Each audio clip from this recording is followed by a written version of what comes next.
anh có lâu thính sẽ là cả vòn rình dê lăng chế thì na châu lâu chuan min trên sông luồng tì rô mà sẽ sinh nun qua nun na đua cẩn thận tu ra đua anh mà đã khát lâu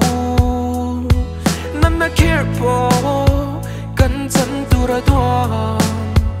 vui thấy cần đi lâu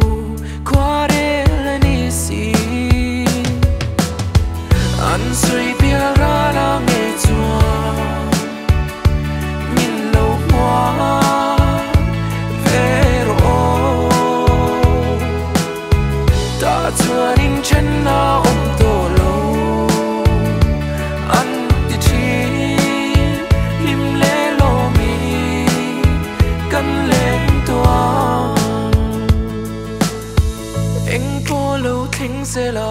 cả vòn rình dê lăng chế thì na châu lâu chuan min trên sông luồng tì rô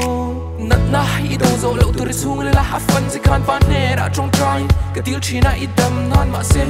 chán na cái đông lâu lắm mình đi lâu nát na cái bầu sân na đâm na i chân thế na đã kia à suy gì chính mi tan chua đan na đi biển non đấy cái ring ai lâu mà sẽ cái bây giờ theo quan sinh nỗi hôn lệ à chung cái chết là nắng chạy ván bộ in song sang tập lật tuột cái tôm bằng mấy khang cái thả là vòng anh suy bia ra là nghe chua min lâu qua về rồi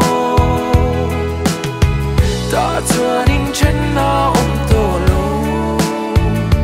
anh thì chỉ lim lê lô mi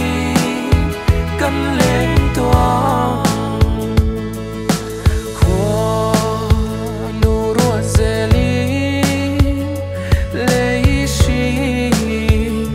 nun hi